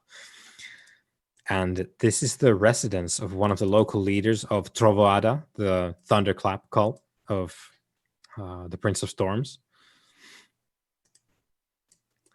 So this local leader is apparently, he says with disdain, a soccer coach who's paid by sports teams to seek out and train fresh new talent from the favela children to then headhunt into the teams. And they are currently aware that this house is being guarded by Trovoada cultists from all sides. And they know this because they made an attempt to retrieve Medis's body, and they failed. Hence, these guys being all kinds of disheveled and the Gar being shut up. So you can be led by this man to within a couple of blocks of this area. And again, it's a favela. So there's basically like one artery road, an actual road that a car can go down. And then it's like tiny alleyways and maze-like paths from then on. So he can drop you off there, and he says he cannot go further than this without being shot. So he can't take you further than this, but you know where the house is now because he told you the directions. And yeah, he can leave you in the Matamacado favela to do as you will, and says that he and others will probably be waiting somewhere close by, so you can come back when you're done. However, be aware that, as they said before, they're probably currently raising Sakmist in the City of God, which is where they know his tomb is. And Sakmist is going to come over real quick to take Apep Medis's body. And that is the thing that they're desperately trying to avoid. That's fun. Yeah. So you're left in the favela. You know where to go up the hill. Towards the end of the favela is supposedly this soccer coach's house, where the body of Apep Mendes is being held by these enemy cultists, enemy to the Parliament of Patriots. Okay, so as we're sort of heading up, because unless Sobek stops me, my plan's pretty much to be like walking up to the house and be like, what's going on? Which Sobek will know that's like my default plan for like every situation. It's like a very good storm plan. straight up and be like, what's going on? But I'm trying to get a sense if I can detect the Arisen in there at the moment. I can pick up as anything weird because I've got the ability to, haven't I? Yeah, I guess we're close enough now that you can do that. Yeah, you sense the Sekhem up there. Okay. So they were correct. There is a mummy in that house. Does it appear to be weaker or stronger than me at the moment? Let me refer to my notes. Abstract. And I will correct myself. There is someone with Sekhem up there, because I don't know that you can tell like what kind of thing it is. It says I can detect an Arisen's another Arisen within range. Right. Okay. So it specifies Arisen. Yeah. So yeah, you know that there's an Arisen up there. Okay. Let me check. My god site I'm referring to in this case. Oh yeah. Well, yeah, with that one as well. Yeah. I guess. Yeah. Okay. Yeah. So you can tell that there is definitely an Arisen there, and the Sekhem is. Where is? It's lower than yours. Okay, so they may have been doing something to it. okay, as we're approaching the house, is it possible for me to change my apparel? I would say so. You can use the unleashing again. Okay. If you want to do the. I will lay like a cautionary kind of hand across my brother's torso as well as he strides forward. Okay, so Khufu, you're probably thinking, "Oh, I'm gonna use this utterance," because I guess you would use it because you know how this works. You would use it in a place where you hit the least amount of people with Subaris. So, and I've posted a picture in like the Facebook chat to show how I'm going to change my appearance, which is one of the sort of Igungun style outfits. So it's like a big sort of headdress or like a veil, and then almost like a big poncho and sort of like robes hanging down. Yep. Yeah, let me get that up. All right, so you redress. But obviously it's going to be like a fate pimped up version of that.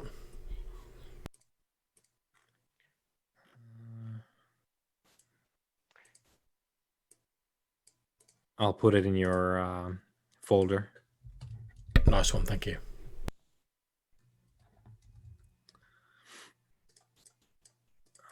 Okay. As you're reshifting your look, I'm going to say to you, beware, brother. I can sense our arisen in that building. They seem to be lessened than I expected. I thought they would be of a similar majesty as we, if they have arisen at the same time, but they are not. It leads me to believe that perhaps they've employed some sort of trap, which we could be walking into ourselves. It is possible. However, if Sackmist has not yet awoken, it is possible that his cult do this without his knowledge. This is true.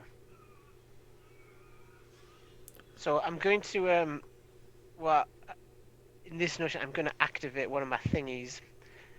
That's a very mummy term. I'm going to spend a willpower to boost my god sight to give me the secondary thing, which is I can see magic, or I can create a kind of synesthesia effect on my sight. Yeah. So if anything's going on here, I can hopefully pick it out. And I will highlight that we are a couple of blocks away, so that is going to be useful when you get there. Yeah, I can do it when I get there. I can when you get the like, let's say you have the body, and you do that. That's what you want to do. That's what I mean. Yeah, well, I'm saying that's going to be in the tank. Yeah. Ready to go. Faux show. Yeah, just if you have things like that, like you have, because both of you have a lot of seeing shit powers. Please remind me of those when they would kick in, or like if you think that's something that applies, because I might not remember all that. Obviously, I'll be keeping an eye out for any restless dead and the like as well. Standard. Yeah. Again, favela. There are a bunch of ghosts. That's it. I'm assuming I'm seeing like normal spirits everywhere, but I'm not focused on them. Spirits too. Yeah. You're not the only one, Jeff. It's weak. It's weak, aimless. Yeah. Ghosts, barely bound to anything. Sort of just waiting for a strong enough gust in the twilight to carry them away. It's none of particular potency or agency. Even it's kind of like you would almost call these shades. It's not even proper like actual ghosts anymore. Yeah. It's an imprint of a person that once existed. So yeah, you've reclothed yourselves. Well, Sobek isn't, but yeah. You're a couple of blocks away. You know where to go. You know that there's apparently a bunch of Thunderclap cult over there. What do you do? Well, my plan's pretty much to like walk up to the door and say that I want to speak to their master, the Prince of Storms, and I'm gonna say it in Portuguese. But if there's like a word or a way of phrasing it, so, like how some languages have different words for someone you're familiar with, as opposed to like formal words like you use for a stranger. If there's like something similar like that, I basically want to use those terms to imply that we're kin, effectively. Yeah. Yeah. And I'm almost hoping one of them's going to be like, "Oh, how do we know you're like one of the sainted dead?" I'll be like, "Wow, allow me to demonstrate." Stone Mecca. Now I'm just going to be like, "You want ghosts?" Okay. Yeah, my plan is pretty much to walk up and say I want to speak to their master, the Prince of Storms, since I believe one of the sainted dead resides within their halls, and that is my domain.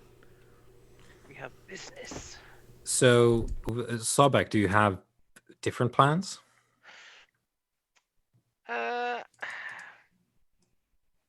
Because you probably discuss your approach as you climb up the hill towards the house. I'm gonna see if I can get around them and get through. While he's created a distraction, see if I can sneak in.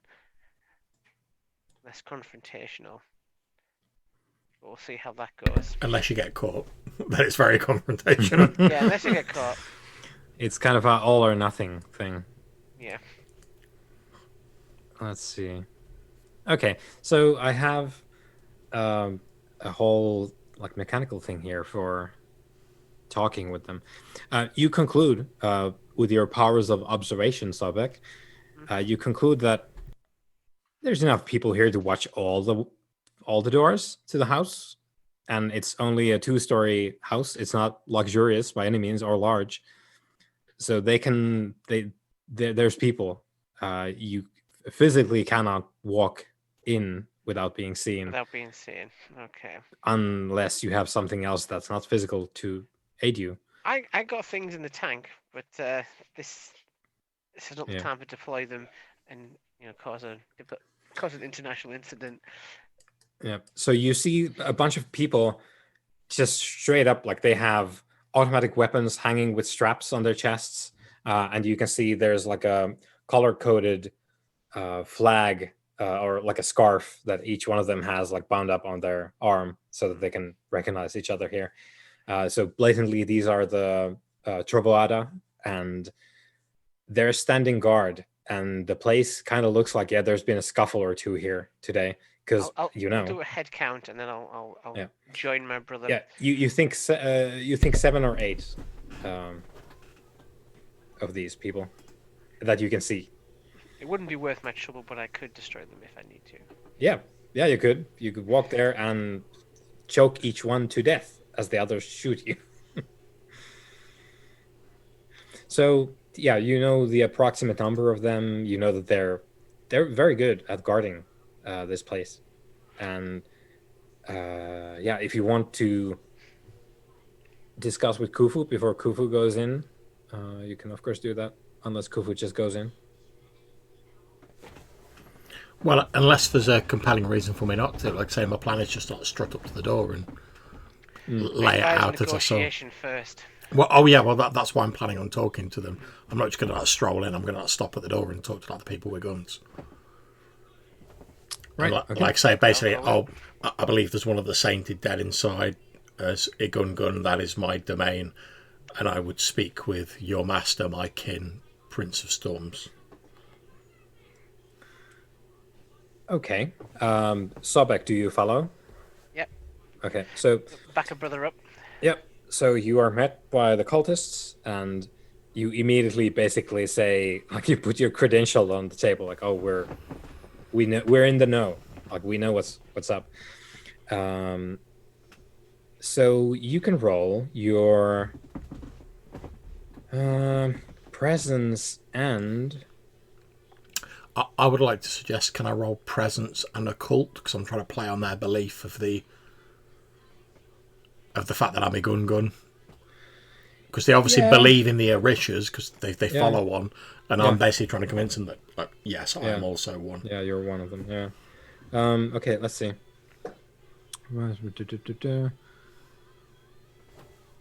Okay, so what I'm going to say is, and these are things, because I'm adapting this from pre-existing materials.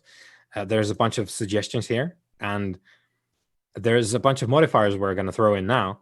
And the first one is going to be you get +2 because of your +2 dice on your thing there, because you are known to be an associate of Suckmist. So you get +2, but you also get -1 because Sobek is known to these people to be someone who interacts with Ocorte Segredo. They don't like that. Well, tough. So effectively, you get +1 because it balances out that way. Well, technically, since I'm playing on their superstitions, my occult specialization will come into play. Yeah, well, that's good. So your whatever your scores are, and then +2. Okay, sweet.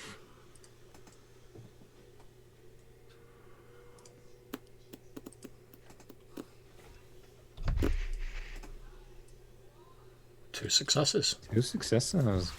Okay. So let me see.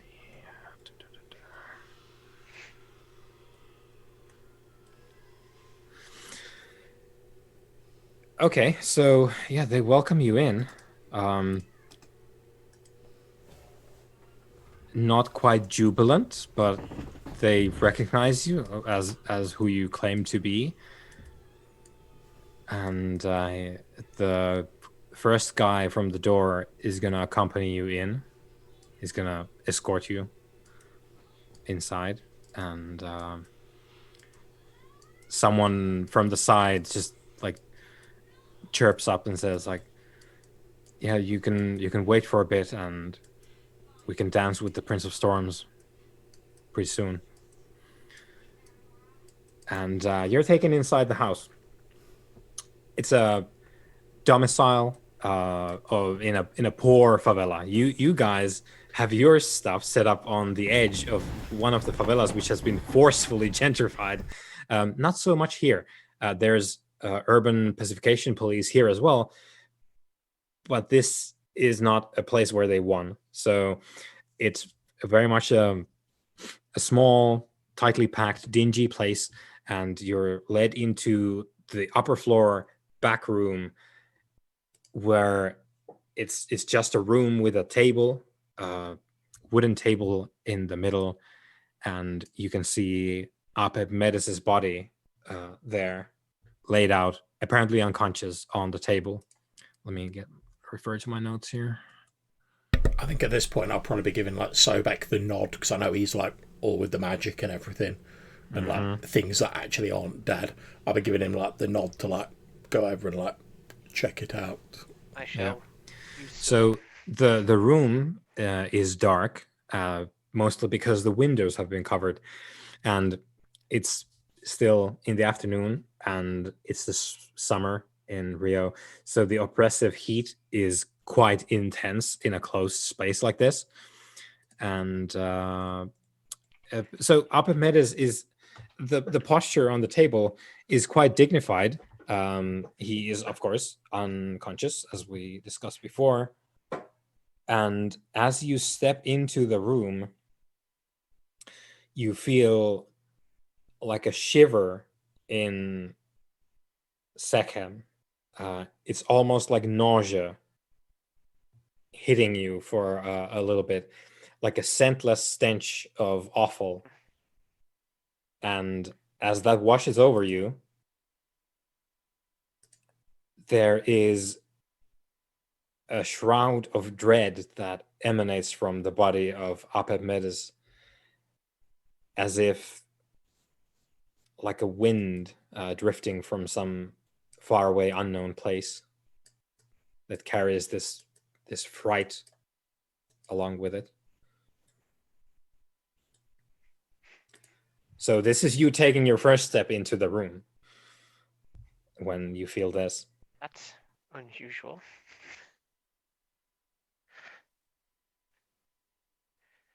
Can I see the body? Can I see? Oh yeah. There's nothing else of note in the room. It's just a table and Apep Medes laid in state. Right. Switching on the good juice. I'm taking a sip of the good juice. It's time to see what the hell's going on. Are we aware as well? I don't know if this question best, but are you aware that if the storm guy has had issues with this particular arisen before, or if this is just like an opportune moment? Well, Khufu has a little bit of memory and is affiliated with Sakmist through the guild. So I have no idea. And you have some interaction with Apep Medes because you've been doing business with the court. Your powers combined, you do remember that they fucking hate each other. Oh. Which is the reason why Apep Medes' cult is like, we need the body right now, because if they wake Sakmist up and Apep Medes is in a coma, it's all over. To be fair, the main reason I didn't just like kick down the doors and storm in is because like Sakmist's a member of my guild.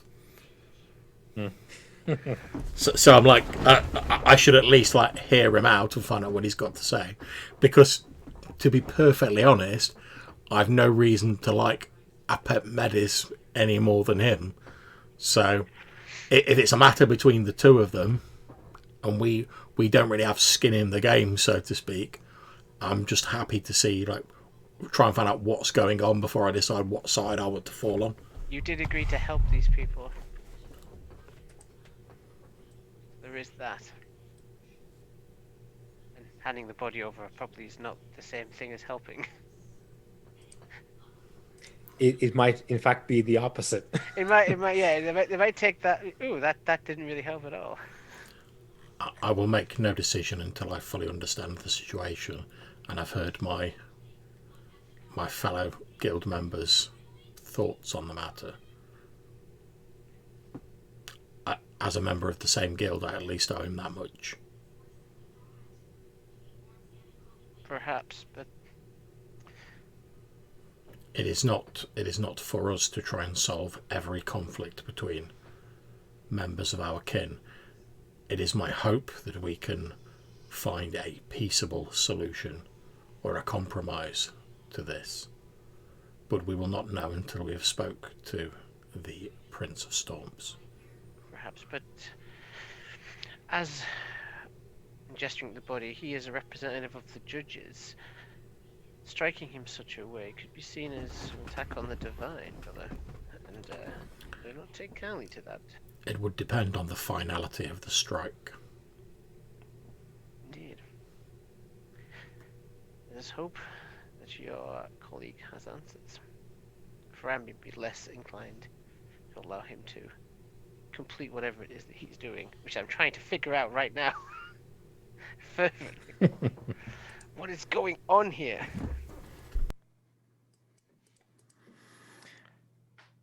So you Oh God, wait, can I? Sorry, I just had an idea.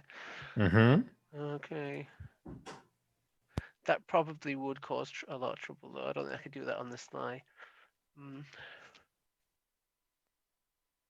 If it's any sort of utterance, no, you can't do it on the sly. No. I've tried this and it does not work. I was just about to say, I entirely forgot that there are keywords to the utterances, and they vary by tier as well. So I would suggest go back to the book and check your utterances for any keywords that would be at the tier. Most of mine involve the word curse. Yeah. I don't have subtle. Oh, so the first level's subtle. The third is curse. Yeah. So if they're subtle, that means you don't blast people with Terror Subaris when you do that. And if there's epic, it means you always, like, it's power metal time.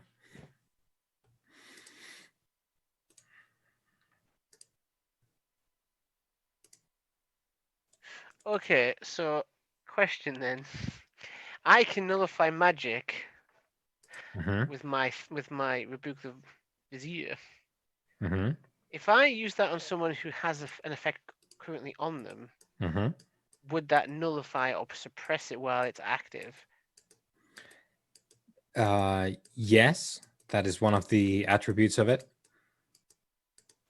Of course, Only depending while- on what it is and everything else, it might vary. But yeah, the principle is you can, like with that utterance with the various tiers, you can, as something is kicking in, you can block it before it happens with the tier 2, I believe.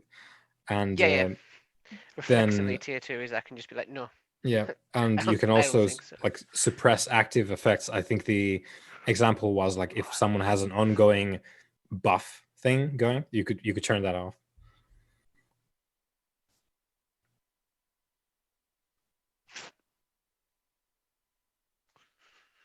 However, the third tier is probably a lot of juice.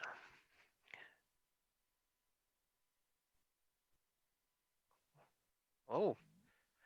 Okay.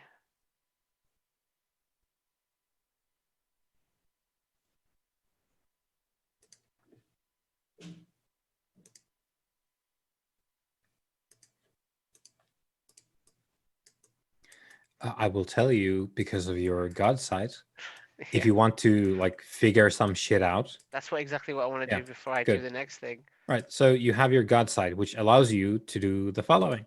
You can roll intelligence occult, please, as you Okay, step into the room? Question mark intelligence to inspect the occult. body. Right. Intelligence. Yeah, I got some intelligence. You know it.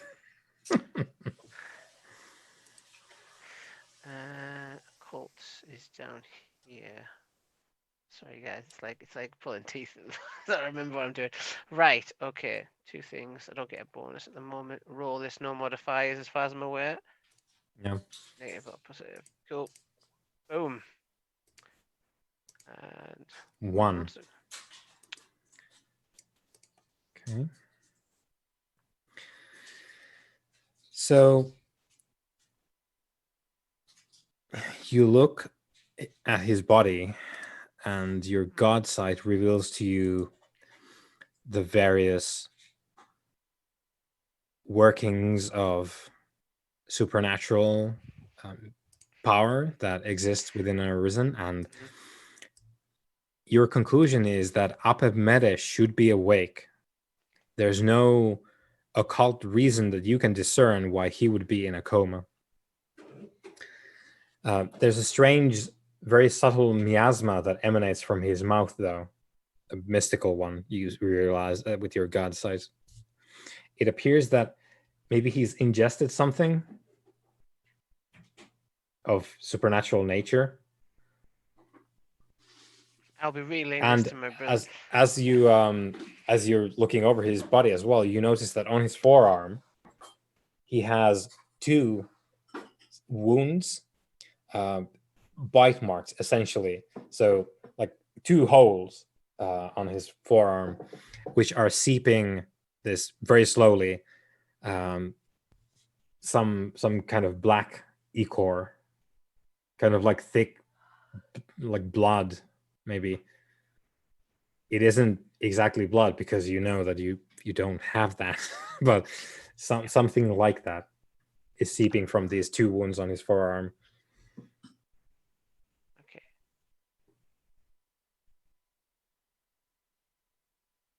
Interesting. But you conclude that it's not the bite. That doesn't attract your supernatural senses as much as the emanation from his mouth. Form. Have I ever seen anything like this before? Absolutely not. Yeah, I thought that was going to be the answer. I'm gonna. Obviously, I'm not clued in on the mystical stuff, but I'm gonna try and have a look at the wound. My guild affinity gives me like +2 to diagnose wounds. Yep. So I don't really have any medicine, so I was going to suggest investigation. I'm just trying to see if I can like glean anything further about the wound or the nature of it. Yep. Consensus second. Of course, as you both are looking his body over, you see that he's somewhat drained of Sechem, but the cult made it seem like he hasn't been awake that long, so maybe he shouldn't be this drained, which is something that you, Sobek, already talked about. There's no sign of like a creature No. within this abode. No. Okay, so we're gonna wait for Khufu's roll here. Okay. And I get to re-roll a 10 as well. So that's 2 successes. Yeah, 2 successes. Nice. So yeah, 2 large puncture wounds, seeping a black liquid. I'm thinking snake bite. I'm not gonna lie. Would be entirely in the realm of possibility. Let me see here what the. Okay, there's some layout bullshit I'm dealing with here. So you're looking at the wound, and I think this is where we're going to end the session because it's getting on a bit, and this is a nice place to stop. Ooh. So you look at the wound, and beneath this slowly seeping black liquid, you think you see something moving. And probably as you note the movement, and They're gonna jump at you. like something's moving in the wound. roll the credits for tonight. Be continued. Yeah. Excellent. Well, thank you very much for running that. Mate. Very much enjoyed it. Obviously, I'll stop the stream here, but obviously I'm happy to chat for a bit afterwards. Intrigue. Absolutely.